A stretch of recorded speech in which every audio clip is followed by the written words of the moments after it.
जाने के लिए गुहार लगा रहे हैं। जैसे आज हम 4 महीने 23 दिन से दरबर सर्दी में भटकते फिर रहे हैं, वो लोग भी भटके हैं। गाँव में जो मुसलमान लोग आ रहे हैं वो बिल्कुल नहीं आए, लेकिन अगर वो आएंगे तो हम नहीं रहेंगे, बिल्कुल गाँव में छोड़ के चले जाएंगे बस, या वो रहें या हम रहें।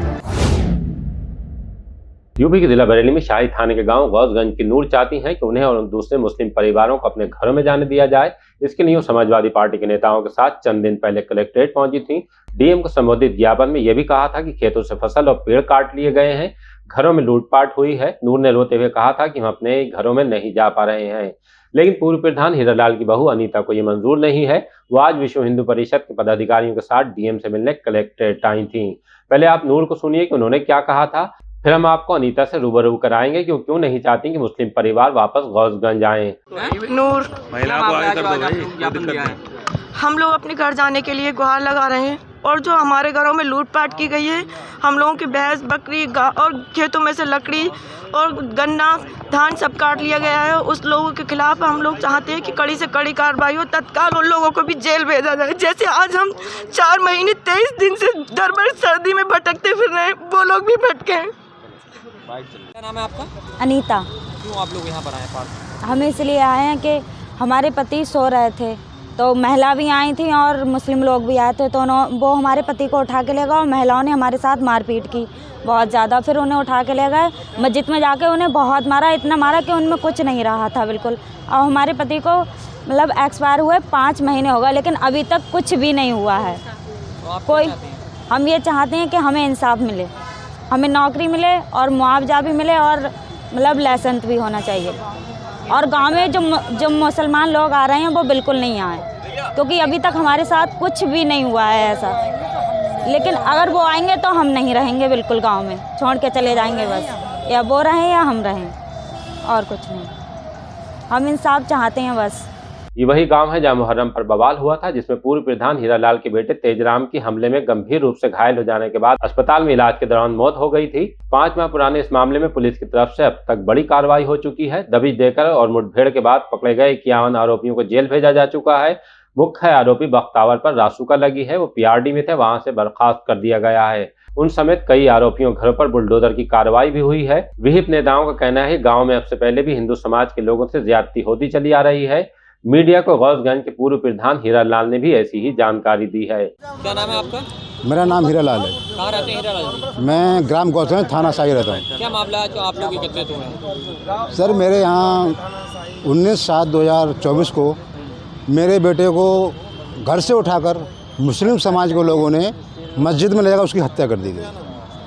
प्रशासन से कहा तो प्रशासन ने कड़ी कार्रवाई की, लेकिन हमारा दर्द यही नहीं है। हम लोग और हमारे बुजुर्ग और हमारी माताएं और बहनें इससे पहले भी इन लोगों को कष्ट झेलते आए हैं। जैसे कि 1967 में हमारे एक बुजुर्ग थे, उनकी मुस्लिम समाज के एक अहमद नबी बख्श ने उनका पैर काट दिया था तलवार से। उसके बाद प्रशासन ने कहा कि हम इन पर कड़ी कार्रवाई करेंगे। उन पर मतलब 308 का मुकदमे में दर्ज कराया गया।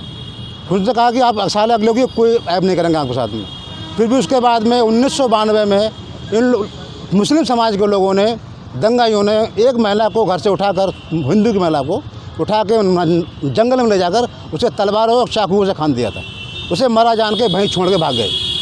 उसके बाद फिर भी प्रशासन ने 326 और 325 में मुकदमा दर्ज किया था। फिर भी कहा था कि अब अगले को ये ठीक हो जाएंगे, अगले को आपके साथ कोई अत्याचार नहीं करेंगे।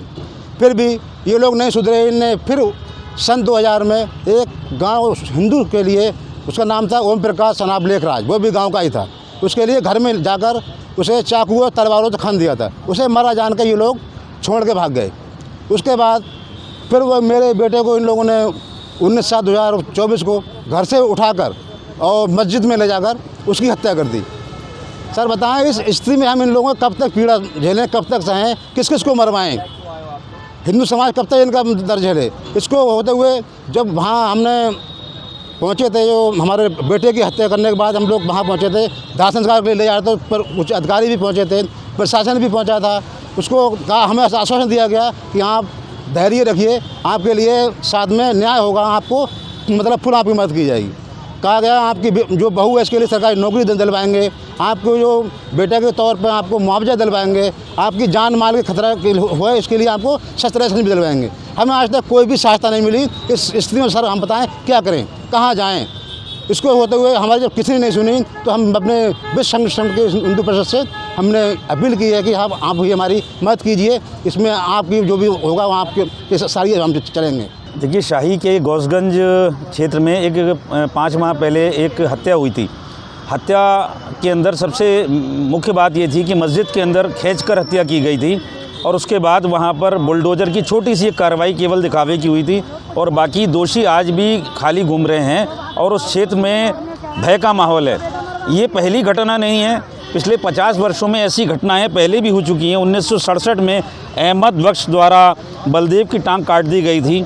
ऐसे ही 1992 में बुद्धू शाह ने गंगा देवी को जंगल में ले जाकर बलात्कार किया और मार दिया था। ऐसी अनेकों घटनाएं वहां पर होती रहीं। शाही क्योंकि मुस्लिम बहुल क्षेत्र है, वहां पर हिंदुओं को इस तरीके से लगातार सप्रेस किया गया है।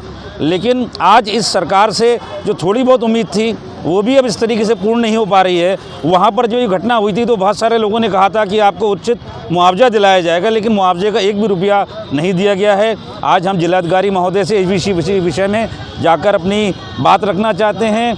जो पीड़ित है उसकी पत्नी व माता पिता साथ में हैं। हम ये चाहते हैं कि उन्हें एक उचित राशि मिले, एक सम्मानजनक राशि मिले। इसी संदर्भ में अगर दूसरे पक्ष का मामला होता तो अभी तक बहुत राशि मिल चुकी होती, बाकी विपक्षी लोग भी लगे होते, लेकिन इसकी आवाज़ को उठाने के लिए आज विश्व हिंदू परिषद के सारे लोग यहाँ पर इकट्ठे हुए हैं। बहरहाल गौसगंज में दो संप्रदायों के बीच पनपे विवाद से बने जख्म अभी भरे नहीं है। इसमें अभी कितना और वक्त लगेगा कहा नहीं जा सकता।